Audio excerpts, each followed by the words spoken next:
Welcome everyone. Welcome to the first of the series of webinars from the INCO Club.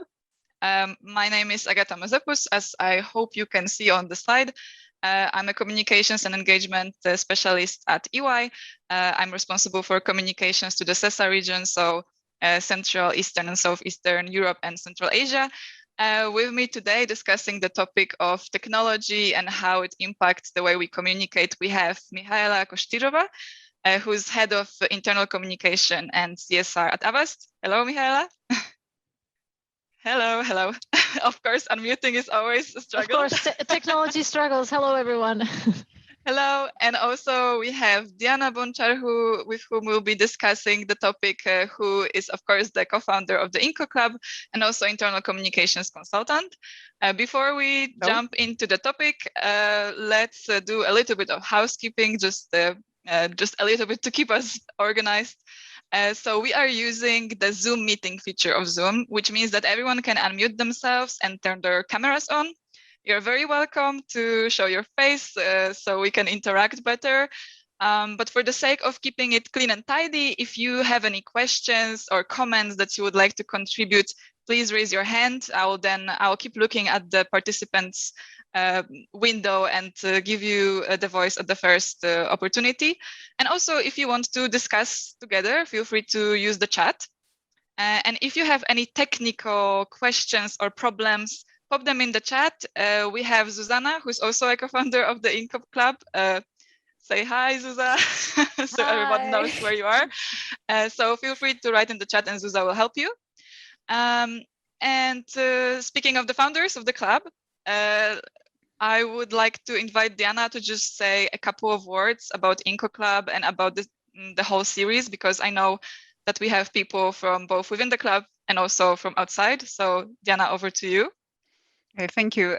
Yes, we're here under the brand of INCO Club. That is a community of internal communicators. We're based in the Czech Republic. And the idea of this community is to have a place, to have a platform to exchange experiences, share knowledge, discuss topics that we find interesting for us so that we can support each other. And we mainly organize events, well, mainly online due to the situation.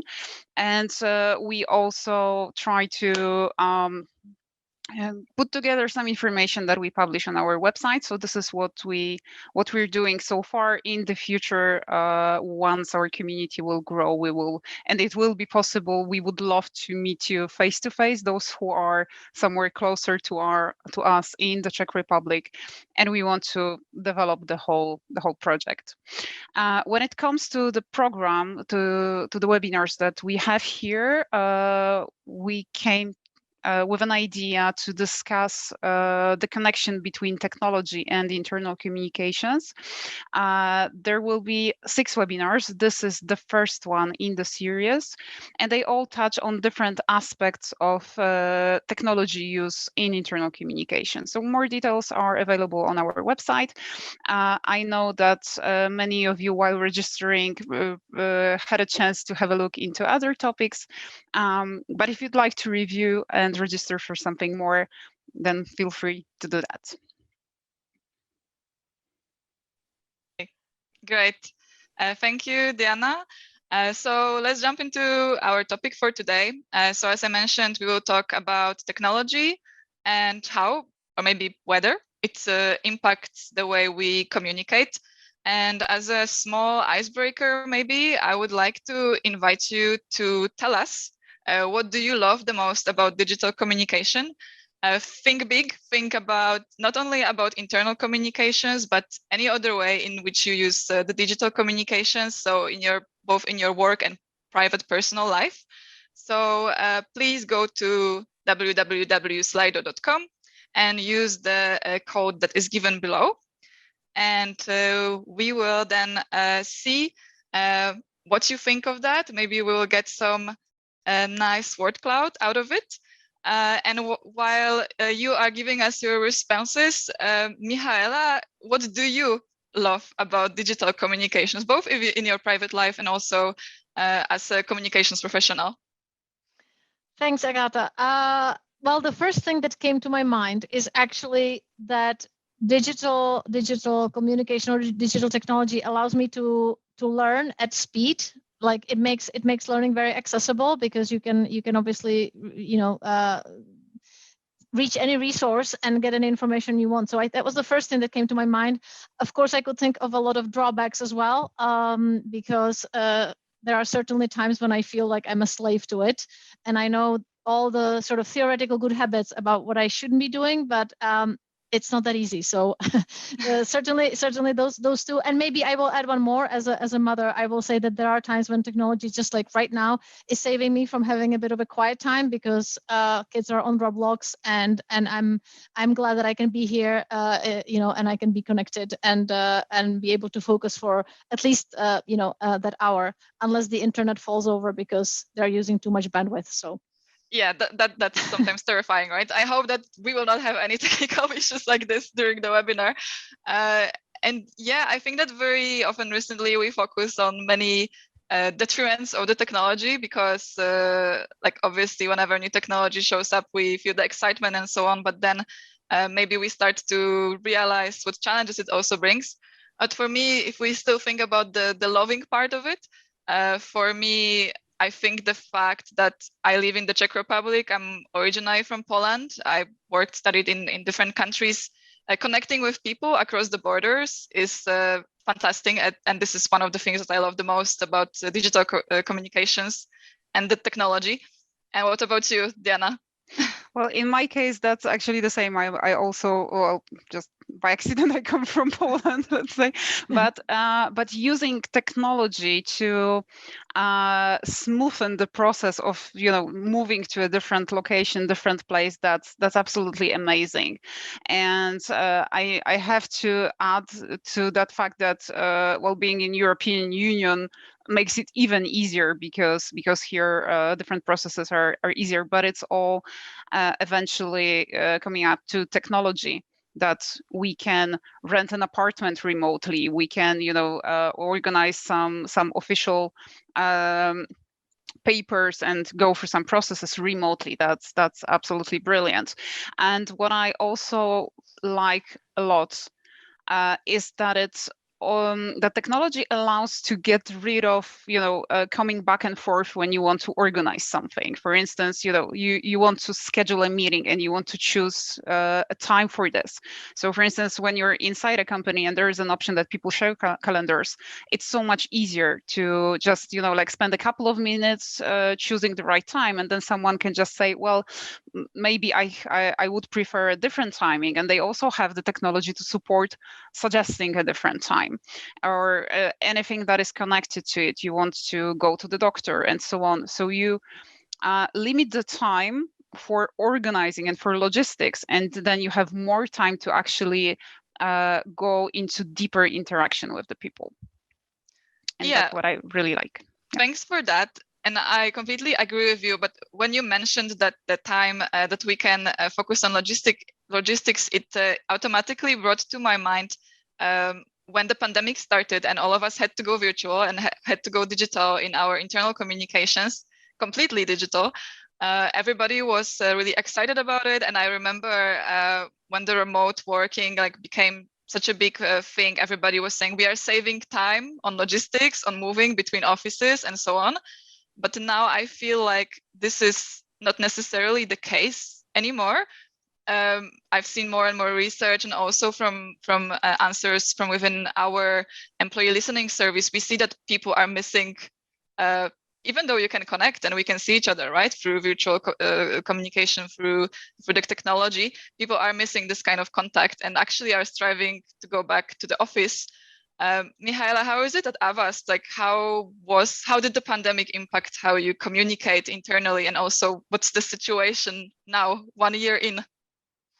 Yeah, thanks, Agatha. And I was nodding when you were saying these things because it's pretty much the same in Avast, I would say. So just very brief, visits to history, because it's been pretty much a year. In fact, it was on 15th of March, I believe, or 14th of March last year when we closed all of our offices globally, and basically everybody went remote. And with just a few exceptions, we have been remote since.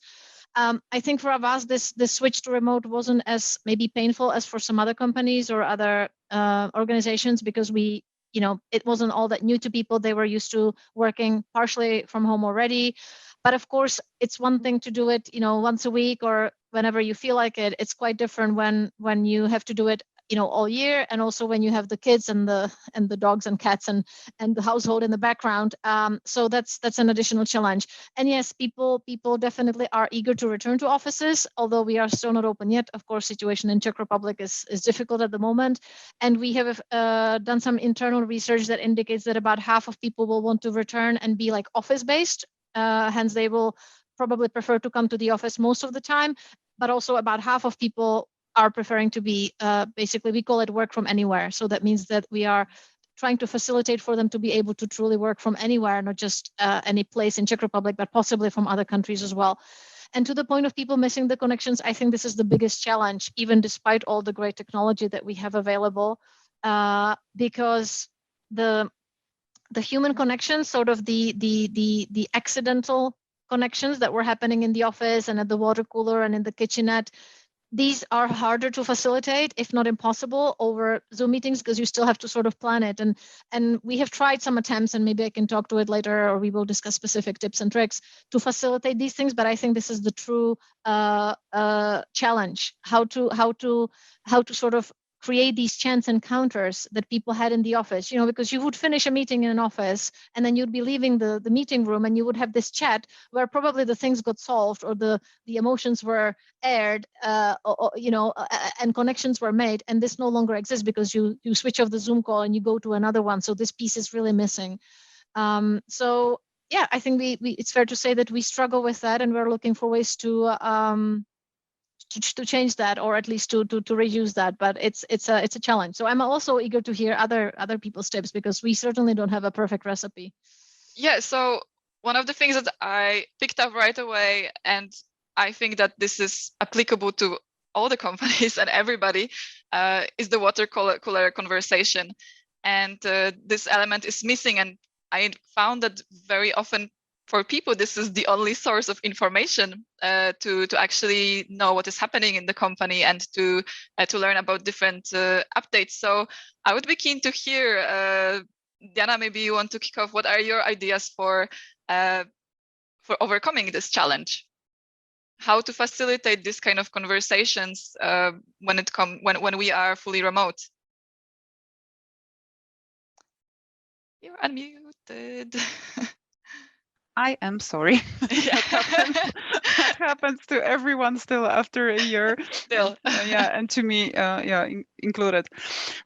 So I believe that the most important part of the water cooler situations was that people were able to talk to random people, because you just go to the kitchen or in the area and you just meet someone, right? So it's not your team, it's not your manager. Those are other people that maybe sit on the same floor or were just passing by from one meeting room to another. So I would say that this is the biggest challenge, because with the people that you can agree that, okay, let's have some call, 15-minute call, let's talk about anything. So you can try to replace with something like that, or you can just agree on some ways how to do this with different kinds of tools. It doesn't have to be a call.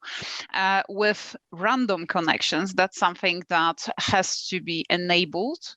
And here I see that internal comms or employee engagement, or however you call, like the function that could help with that, has a role to play. And organizing something that could be as an open place where people can just join it might be at a given day, at a given time, that for instance there are slots where people can just join this call and see who's there and just talk about random stuff.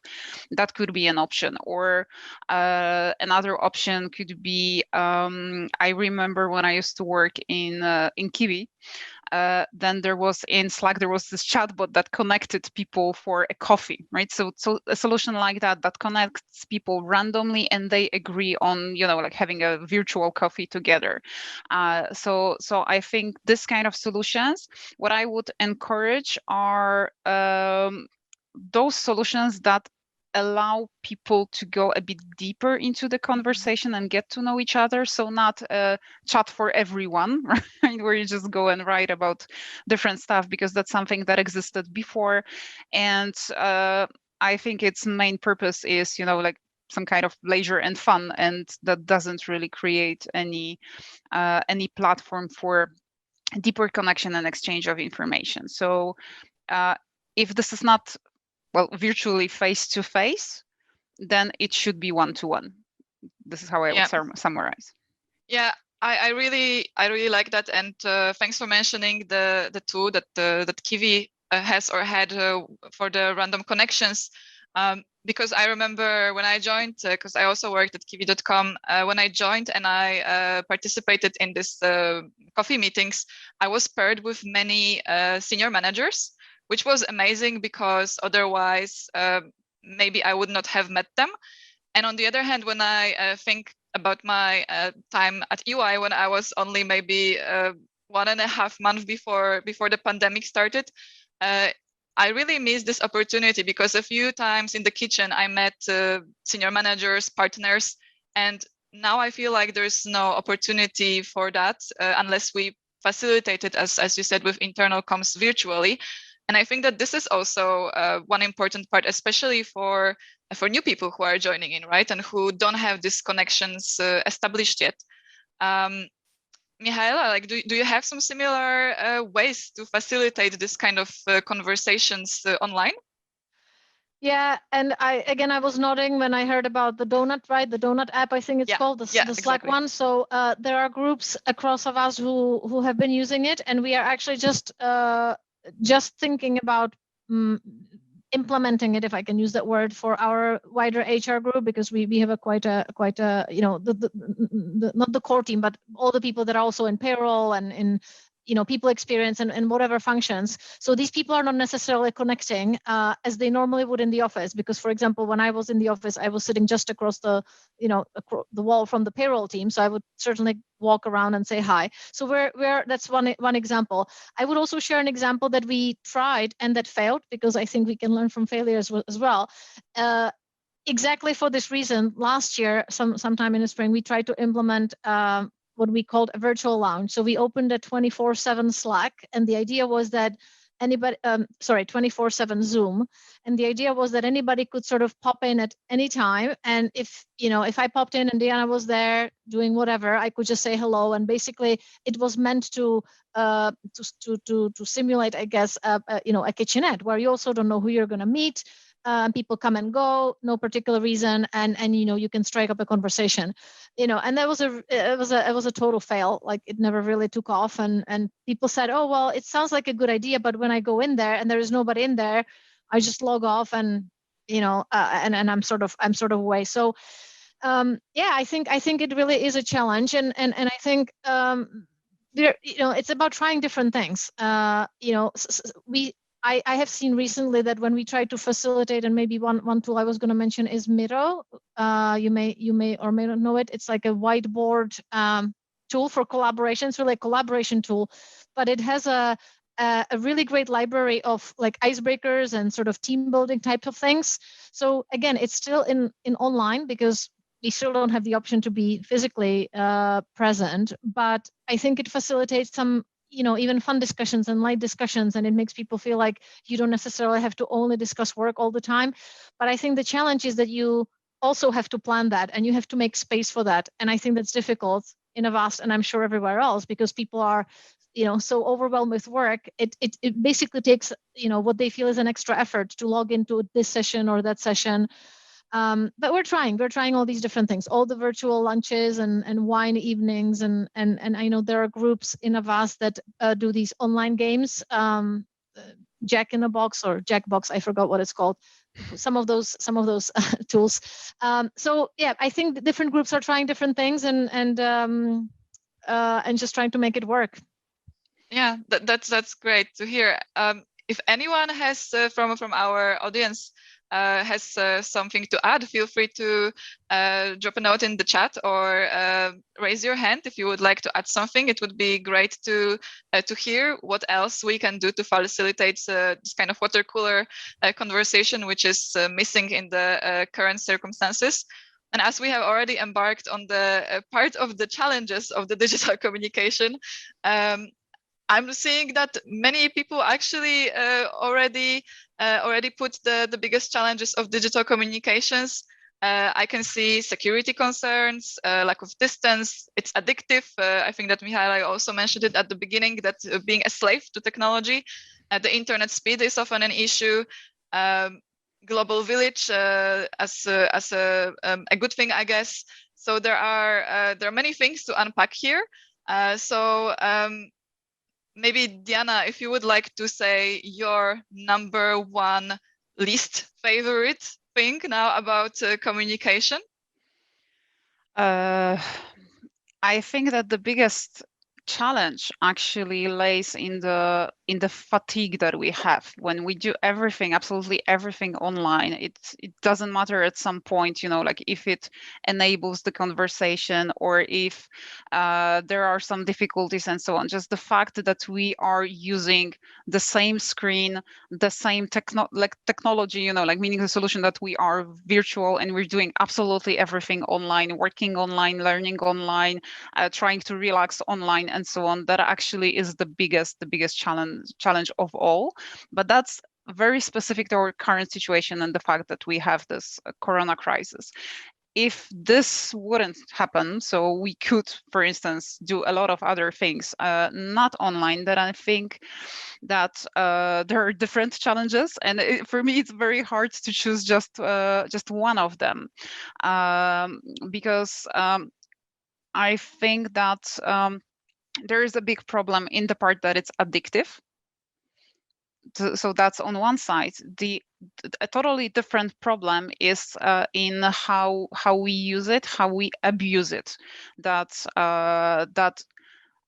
it creates this false impression that we're not ourselves with our face, our name, and that we can stay to some extent anonymous, that we can say whatever we think, and we lose what we have when we have this face-to-face interaction with someone, when we see the instant feedback, when we see the emotions. And I think that technology, when it's taking that part away, we would need to make additional effort to imagine it and take it into account, and we stop doing it intuitively. So I see those two big challenges, and when you combine them, that it's addictive and it makes our communication more cruel sometimes, then the problem is actually becoming amplified, and that can turn into a really big challenge in some cases. Yeah, thank you, Diana. I totally agree, and I also see a comment from Robin. It's always on. It is so hard to turn it off because work and life are too deeply intertwined now, like especially now, as you said, Diana. And I wonder what we as internal communications people can do about it, because one of the things that we heard before even pandemic is that communication is so overloading that it's really difficult to keep track. So any solutions to that issue? Mihaela, what do you think? Oh God, I wish, and I'm still laughing at Robin's comment and at your comment, because yeah, it's totally true, and it reminds me that oftentimes in the evening we have a situation that I am on my computer and my boyfriend is upset that I'm still working, and I said, but I'm not working, and he tells me, what are you doing? And I said, I'm reading LinkedIn. And he says, well, it's still work. And I'm like, that's not work. To me, that's reading articles. That's not work. But absolutely right. Where does it begin? Where does it end? So I was going to make that comment or to share that personal experience. And one thing I thought about when Diana was talking about how we are, on something all the time. Totally agreed. And just an interesting sort of snippet, I heard, I think it was in a podcast by Adam Grant. I don't know if anybody knows it, and I cannot remember what it's called, but it's a really good podcast. He's an organizational psychologist, and he's got these great podcasts about work, about life at work. And he talked about the fact that, typically they would say that it's good to have the cameras on when you're on Zoom calls, because you can read the facial clues and you can see how engaged or disengaged other people are. But he had somebody in the podcast talking about that it may not be the best way to go about it, that it may actually be better if the camera is not on. And to me, that was a revelation, because I never really realized that this is also a way to go. He was saying that there are advantages to only focusing on the voice and the intonation, and not also being self-conscious, because of course there is this whole issue of staring at yourself all the time, which is completely unnatural, which in normal conversations we don't do. So I thought that was interesting, and I thought about trying that. I actually haven't gotten there, because we still sort of go in that mode of, if you don't have your camera on, it may be perceived as you're not engaged or you're doing something else, which may totally not be the case. And also, and I try to do that sometimes with some people in my team or other colleagues, we just call each other on the phone, the good old phone. We don't Zoom, because so Zoom don't.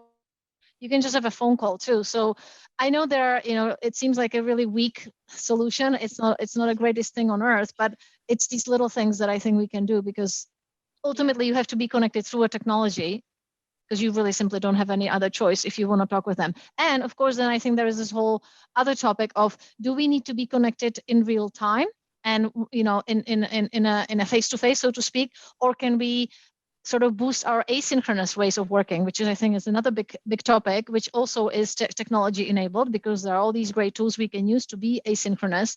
But I think it's difficult to do for many of us. I think, including for many of us, if I speak for Avast as an organization and as colleagues, because we are simply not used to that, right? We were used to a completely different way of working, and the switch to remote, we are physically remote, but we haven't adopted all the new ways of working and thinking. And I think it's a challenge, because it takes a while, I think, to for example, work asynchronously and share the work somewhere. And of course, we have Google Docs, we can do that. But it's a lot. It's more about the psychology than the technology, I think. Exactly. And if I may just build on what you were saying about phoning each other. So one thing that we did at EY is we are now running, we are trying to do many well-being challenges. And we are now having a challenge where we have to collectively, there's 5,000 people in our region, get 500 million steps in. And together with that, we are promoting different ways of getting these steps. And one of those is that we are encouraging leaders, but not only leaders, managers, and so on, to have walking calls. So what we are encouraging is that people prepare themselves for the fact that the call will be actually listen-only mode, and to make sure that it's listen-friendly. And I really like it, because I'm terrible at calls where I don't speak. So if I don't speak in a call and it's a video call, I'm going to do 100,000 other things in the background. But if it's a walking call, then I'm going to put my headphones in. I'm going to do some things that don't require thinking, but maybe like tidy up the room or something like that. And then I'm 100% focused on what's actually somebody's saying. And I think that it's working well, and people are liking this idea. So if anyone is eager to try something like that in their organization, give it a try. It worked for us. And another thing is we started slowly moving towards podcasts. So again, things that you can listen to. And we did like a small internal research about what are people's preferences to learning as well, and to getting their consuming information outside of work. And actually many people, because they are so tired of screens, are now listening, right, to podcasts, to audiobooks, and so on. So we decided, okay, if that works externally, then maybe we should also try it inside the company. And it looks like it's actually something that people are appreciating. So this is something that we do at EY. So maybe that will inspire you as well to try something similar. And yeah, like Diana, what do you think of these ideas? Well, I have a couple of ideas that popped up in my head when Michaela was speaking, and then you. And well, first of all, I totally agree that like it's super hard to focus just on the video. And one of my tips is actually to hide self-view. So for instance, I don't see myself right now. So whatever happens around, just you know about it. Like I don't know, and it really helps because then I really have an impression that I talk to you and not to myself. Yeah. Another thing that I've read recently was that it's not only not natural to look at like yourself all the time, but it's also not natural that people stare at you all the time, because that's something that doesn't happen normally. Normally you're in the room with someone, so you look through the window, like you look at the things that happen around you, and everyone knows what's going on around you and around them and so on. So the situation that we have during the call, that was compared to having someone with the mirror next to you. So that was very not natural, and that switching the camera off helps with that element. You just get rid of it, and it really changes how you feel during the conversation.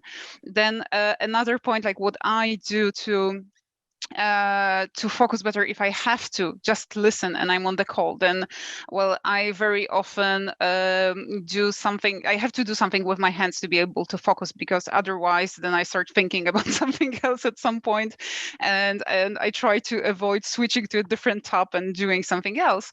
So I do some handmade stuff, like knitting or crocheting or whatever I can, so yeah, exactly. Christina has it, so it's a perfect solution. I recommend that to everyone, and it's really, really great. Yeah, walking while talking in the park, that actually helps also with mental health, I think. So it's a brilliant idea, and that's something that I would also want to apply. But I would like to come back to what Michaela said at the beginning about asynchronous communication, and that's something that, well, yeah, if you didn't do that before and you're not used to it, then that requires some practice, and it might be rooted in the culture in the organization. So I know the cases when for the people that created that actually was a reason for FOMO, so fear of missing out, right? So because everyone was writing something on the chat, and I'm even in a call for 1 hour, and I come back and the thread is super long, and that might become a challenge. And what I would really, really recommend is to have a look into handbooks of companies that are 100% remote, and one of them is GitLab, and I really, really recommend to checking what they have there, because they one of the key points for them is that they value asynchronous communication, because they want people to work when they work across different time zones, or they just prefer to work in different times and so on. So they treat it as a natural thing that no one will respond within 5 minutes to what you write. Like if it happens, then okay, but don't expect this. Work in a way that you can wait for the response from someone. You can give them time so that they respond to you. Of course, on the other side, the person needs to be clear about when they work, for instance, when they are able to respond, and so on. So that's something that requires preparation and learning, but it's possible, and I think it's helpful. Yeah, asynchronous communication, 100%. I think that but I agree with you. If somebody didn't have it before the start of the pandemic, it's extremely difficult to change the mindset of the people and to actually get them used to it, especially that it was not planned, right? Like if they had to suddenly switch to it. And I feel like maybe in many cases it is still a struggle. I know, Michaela, how are you doing with asynchronous communication? Maybe some lessons learned from Avast? I will tell you how we're doing, but I'm also curious to hear, how it's elsewhere. And again, I think asynchronous communication is a wide term, and it means a lot of things. It can mean that you take meeting notes that you share with people who are not at the meeting. And it's interesting that Diana mentioned the GitHub communication handbook, or whatever it's called. And I think GitLab, sorry. And it's there's also oh God, there was one other, Basecamp, another company that that has a very unique, of course, and distributed culture, and they have their own ways of communicating. And you also mentioned culture, and it's totally the key word, I think, and that's why it's so difficult to change. So I think we are making progress because we have to, right? But I don't think we are there yet, and I think that it's still a ways to go until we would reach, for example, a level that they have at Basecamp or at other companies where they have really truly been only distributed and are used to the type of communicating. We are simply not, and it's, I think, natural that it takes a while to switch to those other modes of communicating. But I think this is an interesting sort of professional challenge and an opportunity at the same time to facilitate this. But I think it's like with any other big sort of mindset change. It's not something that happens in a month or even in maybe a quarter of a year.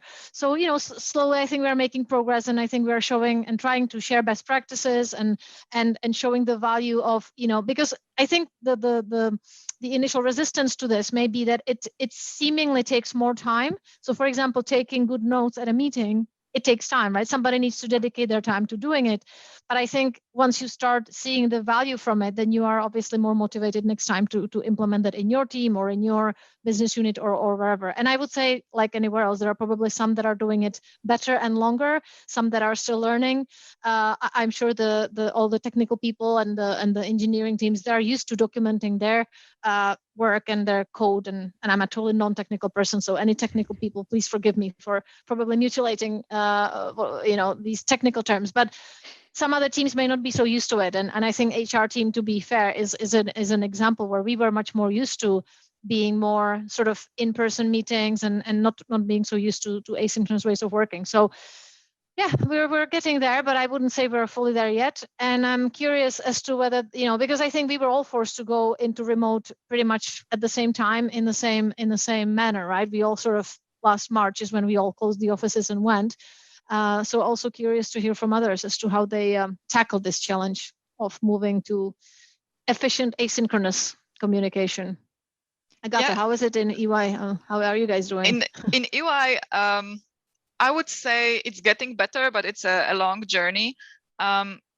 This is when you are talking about it and about how, for example, the technical people are more used to it, right, because of the nature of their work. I am starting to think about the generational divide, because this is something that I think we may be struggling with a little bit, that people were completely not used to, because they didn't simply have to do these things before the pandemic. They were used to meeting in the office. They were used to sending the documents by email or just meeting in person and discussing different issues. And I think that one of the challenges that we have is to ensure that everybody is on the same level, everybody is progressing with this move at the same pace, and to ensuring that. And to be honest, I have not personally found a solution to that yet. So if anyone has any experience with that, on how to also, because obviously changing behaviors is always the hardest part. And I've also been wondering whether it is not the same, because our topic for today is how technology impacts the way we communicate. Does it impact everyone? Does it impact us in the same way at work and in the private life? This is one thing that I would like to also talk about and to hear your thoughts on. So, for example, do people communicate in the same ways at work and outside of work? Do you think that the patterns that we have of using digital tools and technology outside of work also impacts that? Because I feel like at EY this is a very big thing for sure. Diana, any thoughts on that? Yeah, yes, I have some, and I think there are two, let's say, types of reactions and types of how you work with the technology. There are people who do exactly the same thing outside of work and at work, and there are people who behave differently depending where they are. And that's not just, connecting to technology. It's like in general, there are people who kind of, like put on some kind of mask and some kind of behavior when they're working. And then in their private life, this seems to be a separate thing, and they behave differently there and so on. And in those cases, I would say that a lot of those people, from what I could see in my bubble, let's call it like that, those are usually the people who protect their privacy. So in private life, they don't spend a lot of time on social media, for instance. So they have their own ways of using technology for their private purposes. And then when they are at work, they use tools at work for what, like what they're meant and how they're being used. So for instance, they might, because it works well for some kind of a project, they might be more active on those internal social media, but you will never see them on Facebook. So that's what I saw, what I experienced. And there are people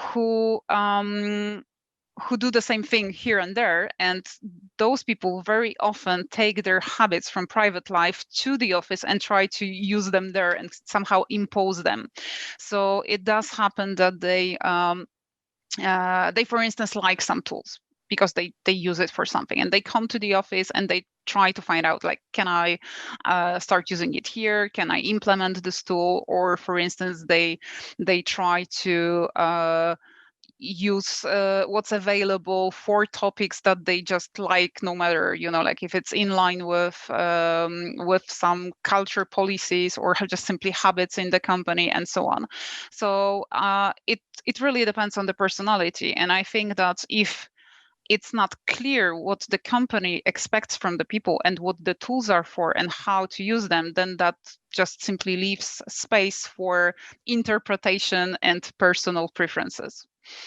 Yeah, I totally agree, and I think that it is a very important point that companies and internal communications as a function need to set clear boundaries and understanding of how the tools should be used, because as you mentioned, especially I think the newer generations that are coming are taking different behaviors from outside of the working environment and copying the same behaviors to the workplace. Maybe because of the technology, it's much easier to do that now, to simply repeat these things, and this brings many challenges.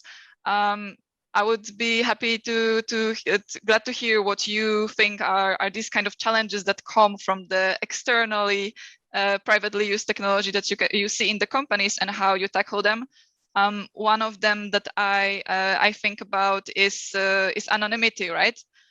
Like the internet the digital tools that we use every day, the social media and so on, they create a sense of being anonymous and being maybe more free to say different things. And I've seen in a couple of companies that this caused a challenge, that people were just using the same approach and thinking of themselves as more invisible in the crowd. What do you think are these? Do you share this opinion about the anonymity, and maybe you know how to tackle that, or maybe you see some other challenges that are copied from the digital world? I'm gonna react, Agatha. I'm not sure if you were meaning me, Go but ahead. I'm just gonna, yeah, no, well, so many thoughts swirling through my head because you touched on so many different topics. So I think on the topic of, you talked about generational divide and also about bringing the sort of the personal habits onto work.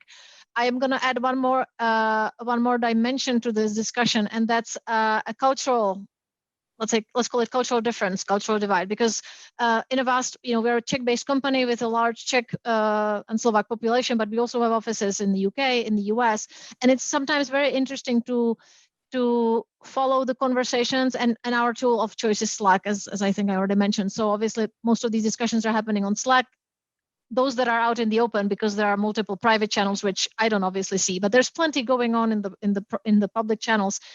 And you're absolutely right. So people bring their own personal sort of perspective as to how it's okay to communicate. And one of you mentioned the need of having, and that's why I wrote the amen in the chat, having the guidance for what is okay and what is not okay, because these things may change. It may be quite different for a small startup, and when in the company grows, maybe the expectations of what's okay or not okay change.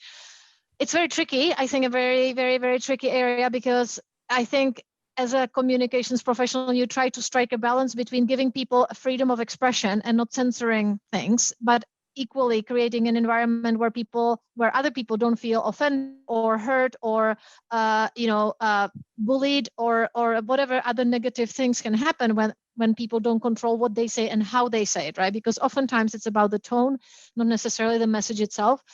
And also, since we speak about technology and you touched on anonymity, Agata, Slido comes to mind. We have had discussions internally, when we have questions and we know it's going to be a tough town hall or something, is it going to be an anonymous thing? And we know we are going to get that way. Or is it going to be, you have to basically sign up with your name to give a question. And we decided that, we feel that if you don't want to attach your name to the question, then you shouldn't be asking the question. So we don't actually allow, for example, we don't allow the anonymous option, because we feel that, we don't anybody's head for asking a question. We answer lots of very, very tough questions, but the people who are asking it, should not be afraid to put their name to it. And maybe just one more thing to your earlier point, Agata, about how to solve this. When we were talking about the asynchronous communication, about the challenge some colleagues may have with using the tools the right way or whatnot, and how we enable that adoption, just my two personal sense. And it's not really solving the problem, but I think it's chipping in it at a very, very slow pace. So two things I'm trying to do, certainly myself, and try to encourage others to do, is to just model the behavior. So it's not okay to issue a manual like, have an agenda for a meeting or take meeting notes to share it asynchronously with colleagues who couldn't attend. You actually have to do that at every meeting that you run or that you initiate, so that people see that, it's not just talk, but it's actually, that you're doing that. Thing is, and it's also a bit tricky, is calling out people if they're not sort of doing it. So perfect example is on Slack. And when we have colleagues that, don't use thread, right? It's a typical Slack sort of misbehavior, but it makes it difficult for other people to follow, and it clutters the space and everything.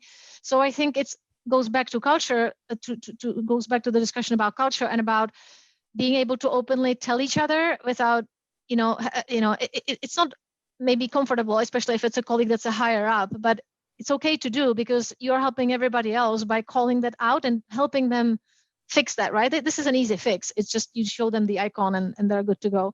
So not a perfect solution by any means, but just, a few small things I think we can all do to try to help ourselves and help the organization. So yeah, definitely role modeling is also always an important thing. I see that Zuzana also mentioned that you struggle with people wanting to use memes and things from personal life, and you needed a special channel for that.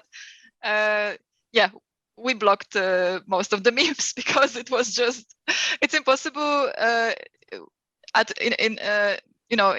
In work, it's important to have constructive conversations. Of course, it's great to have some fun, but maybe not every channel is good for that. So I guess it's very important to make it clear where this kind of things can go. And I see also a comment from Ray. And I have a bike to sell message has nothing to do with the business, but it helps build community and helps people with work-life balance. Such digital message boards used to be hugely popular these days, where there were always excuses why IT says no. Yeah, exactly. So of course, it's I completely agree. These are having this kind of conversations is important for building the community and so on. But I think that it's important for internal comms to always be clear where these things are appropriate and where not. And thank you everyone for adding your comments. I see these are very popular at Avast, also Cat and Dog channel. Yes, I think that these channels, I don't know any company that I worked for where these channels were not the most popular. So thank you everyone for sharing. And as we are approaching the end of our webinar somehow, I don't know where this hour went.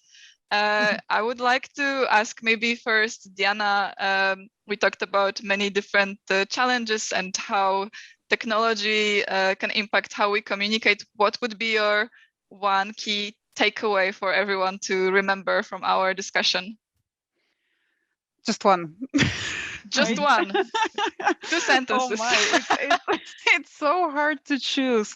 But I think that the important, looking from the internal comms perspective, let's take this perspective, is that we need to be constantly aware of what new technology is out there, also in this private life, because like very often it comes from the private life to the business later on, to the internal tooling.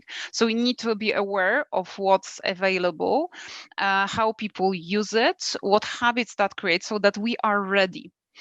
So that we know what people might want, what they might bring to the company, what tools are available, and we are able to choose what out of that makes sense in the business, what out of that creates risks.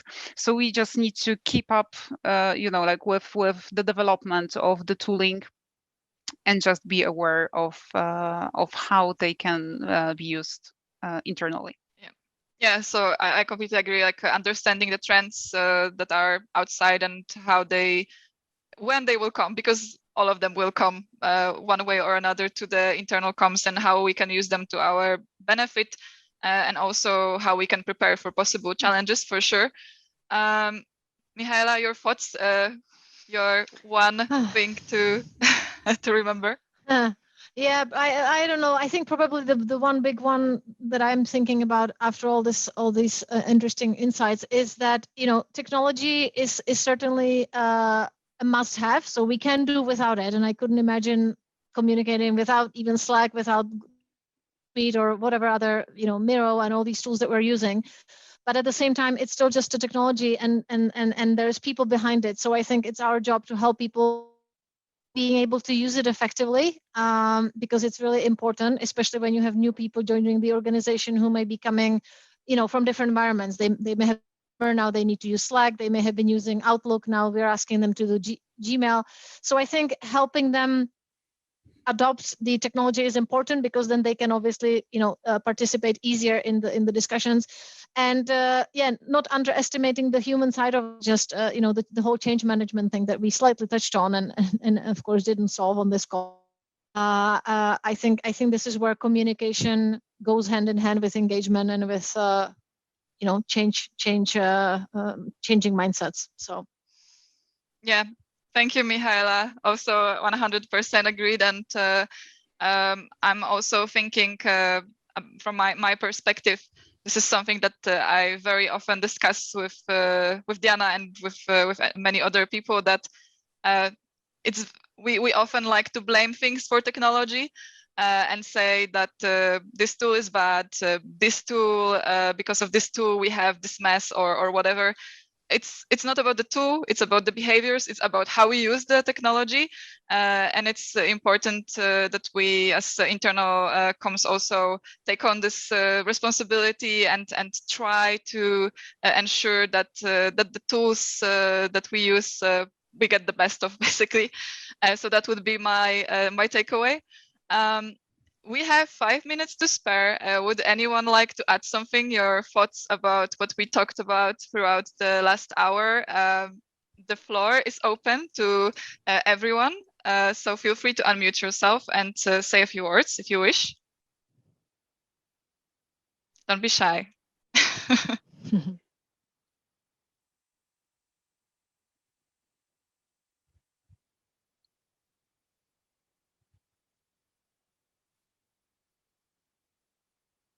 Okay, nobody wants to unmute. I think Ray, you unmuted yourself. Hi, I did. Hello, Ray. Sorry for the no camera. I'm just having one of those days. Yeah, I'm not sure if you touched on it because I joined late, but when I look at the topic of how technology is going to impact our communications, I feel very often, and this may be really more appropriate to future sessions, but I really feel like the channels we're using, or at least let me say it this way, the companies I've been supporting have like really old-fashioned channels. So like we're still using email, and the intranet is still something that we're really trying to sell, and employees just don't care. I mean, they're not reading the emails, and the internet is hardly used at all. And then they're spending, I think, all their time on collaboration platforms and all this. And sometimes I really worry, you know, maybe it's generational, maybe it's just me, because I've been supporting intranets for 20 years now, so I'm really committed to them. But like, if there aren't any people there, I just don't know what I'm doing. So I'm wondering if, you know, maybe I'm just wondering, like, how can I think ahead to be on Slack or to be wherever people are congregating, to get, you know, my important messaging into, like maybe I stop trying to get them to come to my intranet, and maybe I go to their collaboration platform. And I think that that might have huge impact for us as a you know, profession going forward.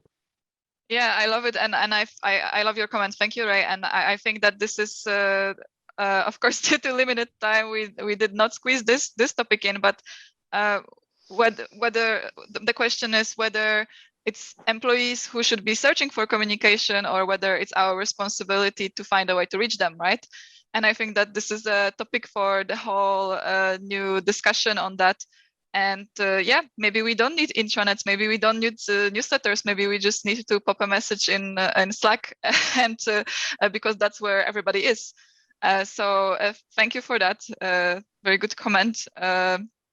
Yeah, if I can maybe add to this, sure. Because I saw something like that already in different companies, and my thoughts were always that you have to communicate where people are and where they work.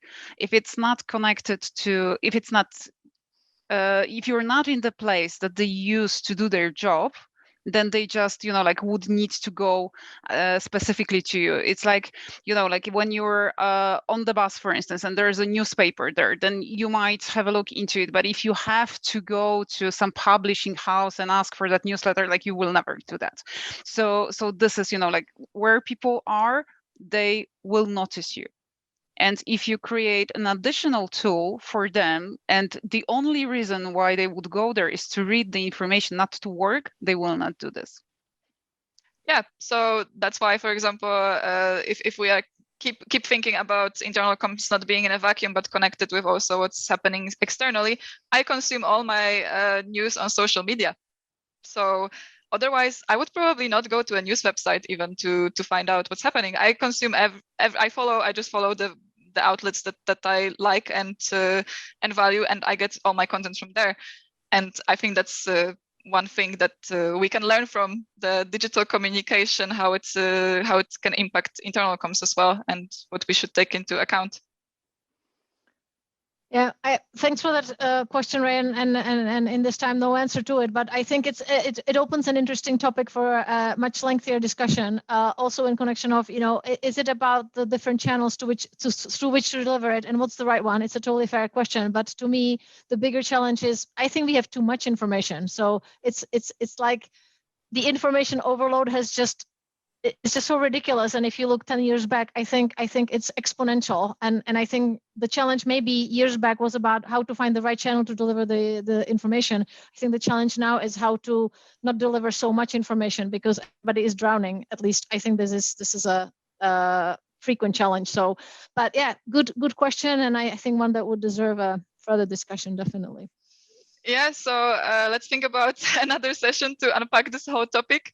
And as we speak of the next sessions, let me just quickly share my screen so that I can let you know that in 2 weeks' time, we will have another webinar on how to successfully implement and roll out new technology. So you are all very welcome to join, same time as today. And I would like to thank everyone, our speakers. Thanks, Michaela. Thanks, Diana, for joining. And thank you, Zuzana, for helping with the technical side. And I hope to see you on the next webinars. Let's stay connected on the social media through the technology, and hopefully see you in 2 weeks. Right. Thanks, everyone. It was great seeing you. Michaela. Thank you, everyone. Thank you, everyone. Have a nice evening. Good evening. Bye. Bye-bye. Bye.